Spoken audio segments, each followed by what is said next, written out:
Mukama yabazibwe. Ayo bwekitiibwa omulungi Yesu. Nsanyuse nnyo okulaba ssebo. Amiina nange okusanyusa nnyo basisinkana. Mukulike ekkubo. Tuliyise mu luyisa kya Mukama waffe Yesu. Tumugize ekitiibwa n'amatendo Yesu. Amiina, amiina, amiina. Omukwano Nahiah, nkwagala nnyo nnyo ddala. Era olunaku olwaleero nkwambaza empeta eno nga nkusibidde wano okubeera naawe, era nkusibidde wano paka ku lunaku olw'embaga. Olunaku olwo ngenda okuteekako empeta yennyini ey'olubeerera, naye kakati akaseera kano nkusibidde wano era nga nkwagala nnyo, nkwagalira ddala.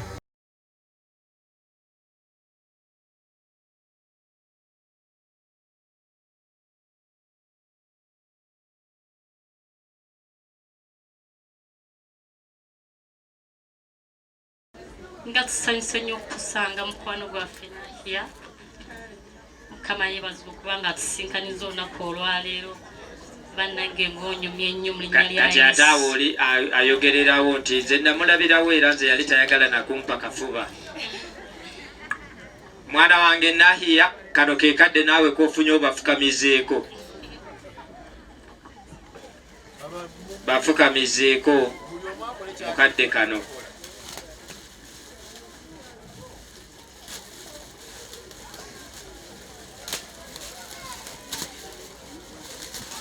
Tata abali eno bayinza okugamba ngu omusana gwogwoca n'obuuza nti baalaba bisiikirize oba baalaba nzige? Baalaba musana. Akabi kali mu kulwa bannyinaffe. Mukwano gwaffe Nahiah, omulungi waffe, muganda wange Fred dantumye nga ŋŋambye nkuwa ekibala kino ekya apple. Kyonyiriranga apo mukwano.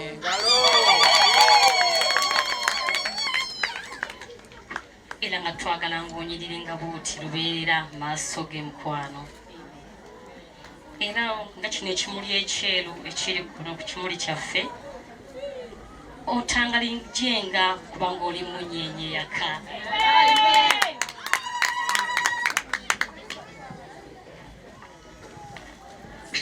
Byonna mubyogere mubimaleyo. Mwana wange Nahiah, owulira bebi? Omukwano Nahiah, Mukama yeebazibwe. Muganda wange Fred abadde ambadde mu kyombo. Naye naawe omukyombo guno okulaba nakusaba busa tomukyunganga.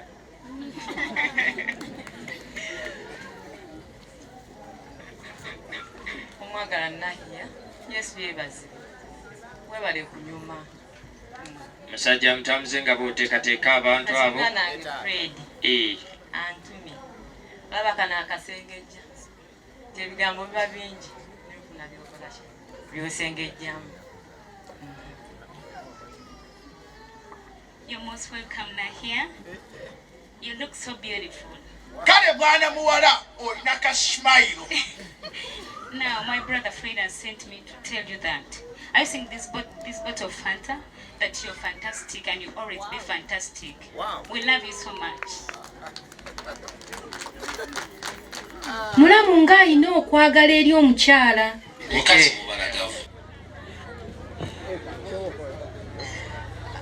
Mwami wange, nsanyuse okukulaba. Mwewale butanswaza ne mujja. Nkuleetedde ebirabo bino mulimu bingi nno ddala. Era nkusaba obikozese nga bw'oyagala. Paka ku lunaku lw'embaga we nnakusinkana ate ndeeta ebirala. Kati ntaddemu eryenvu nkusuubiza okugondera. Ne nkuteeramu Rayp ategeeza kinene gye ndi, kitegeeza oli musaayi gwange. Era ne nkuteeramu apple. Njagala nnyo ebibala era nga mu byo apple yesinga. Kyenvudde njikuwa kuba naawe nkimanyi ogiwoomerwa. Nemuteramu ka chocolate. Buli wowulira nga olinga nga atalina bulungi appetite. Wokalya kajja kweteranga appetite. Nemuteramu ka sweet. Nga nkugamba. Sweet tanonibwa bantu bangi. Nkusaba obeere wagomu. Era awo nemmaliriza nga nkuteereddemu Bible nga nkukuutira weesige Katonda. Buli woofunanga kyonna ekikweraliikiriza oba ekikutiisa gwe ng'oggyayo Bible ng'osoma Yesu mwali omwo. Amiina. Webale nnyo webalire ddala. Nsiimidde ddala ebintu byonna by'ompadde era ngenda kutuukiriza nga bw'osabye nga Yesu ye mulenzi wange.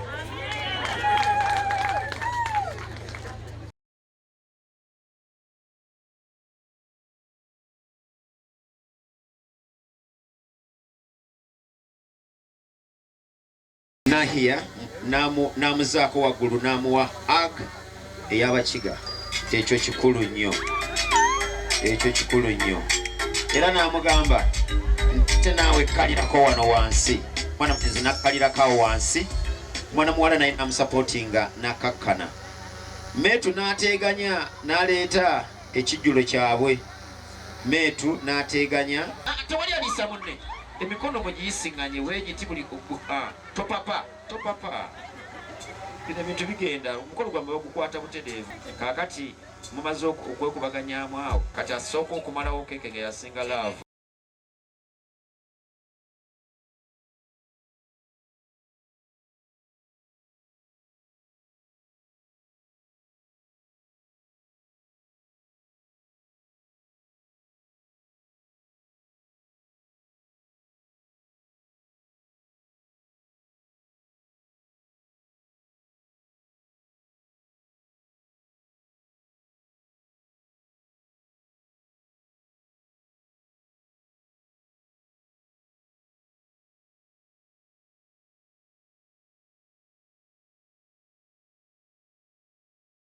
Kati ate omulala n'agamba omwana mulenzi yalonda embooko y'omuwala oba bali baagala alonda ebbomu oba nswanyu. Bwaba tuboonoona ssente nze nga nguloola olugoye lwonna lwa mukolo ezitali zizo zikulumirawa.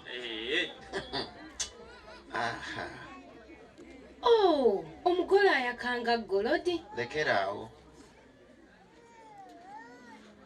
taata bwe babeera nga bo bamaliriza mugende mu bifaananyi banyina omulungi wali yumba ate tukole ekiddako nga naawe bw'oteeka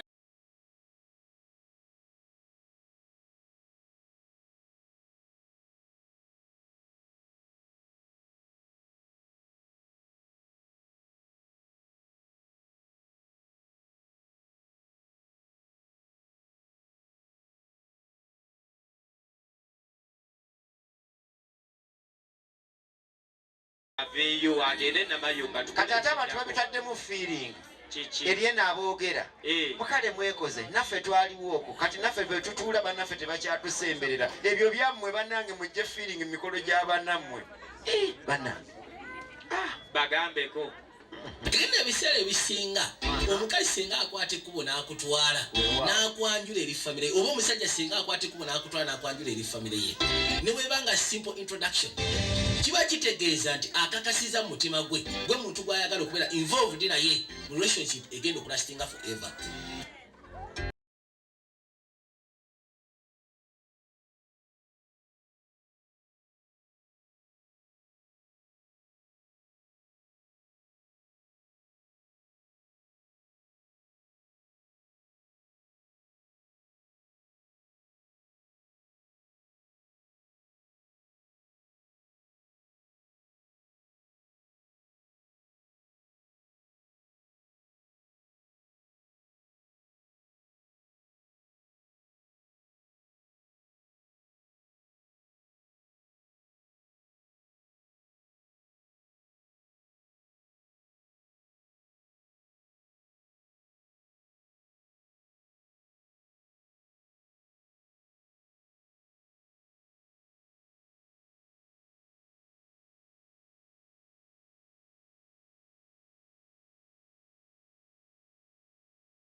bw'otyo.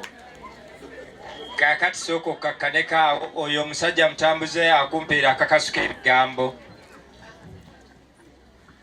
Mwanyinaze. Wange taata. Aha. Batata. Weebali wano. Bamama. Gye bali mu nnyumba. Bakojja. Weebali wano. Bajjajja. Nabo weebali. Ab'emikwano. Nabo weebali. Bonna abooluganda. Bonna weebali. Ono ye mwami waffe. Aha. Awamu ne muwala wange Nahiah Nsamba. Ye mwami wammwe kulwa Nahiah Nsamba. Hey. Ono gwe tulonze mu bangi. Oyo gwe mulonze mu bangi.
Sawo wansi wennyini nnyini awo bakubuulire bw'onaabikozesa omanyi mulina engeri gye mugenda ne mubigwamu nga temumanyi na nkozesa yaabyo muwe oda. Mwami wange nsanyusa okukulaba. Mwewale butanswaza ne mujja. Nkuleetedde ebirabo bino mulimu bingi nno ddala era nkusaba obikozese nga bw'oyagala paka ku lunaku lw'embaga we nnakusinkana ate ndeeta ebirala. Kati ntaddemu eryenvu nkusuubiza okugondera ne nkuteeramu Raybena ategeeza kinene gye ndi, kitegeeza oli musaayi gwange. Era ne nkuteeramu apple. Njagala nnyo ebibala era nga mu byo apple yesinga. Kyenvudde njikuwa kuba naawe nkimanyi ogiwoomerwa. Ne nkuteeramu ka chocolate. Buli woowulira nga olinganga atalina bulungi appetite wookalya kajja kweteranga appetite. Ne nkuteeramu ka sweet nga nkugamba sweet tanonibwa bantu bangi. Nkusaba obeere wagoomu. Era awo ne mmaliriza nga nkuteereddemu Bible nga nkukuutira weesige Katonda. Buli woofunanga kyonna ekikweraliikiriza oba ekikutiisa gwe ng'oggyayo Bible ng'osoma Yesu mwali omwo. Amiina. Weebale nnyo weebalire ddala. Nsiimidde ddala ebintu byonna by'ompadde era ngenda kutuukiriza nga bw'osabye nga Yesu ye mulenzi wange. Batukyalidde bajjajja balamu baffe abakiikiridde bakadde baffe nga tusaba ekirabo kino bannange mukigabaneko n'abatasobodde kujja era ngena kitikka omwami wange anaatera okufuuka official Lwawoga Fred abeere nga akitwala ewaka. Nsaba buli muntu yenna ab'emikwano n'eŋŋanda bafune kyekibadde kibanga kinene bwe kityo njagala buli omu afune.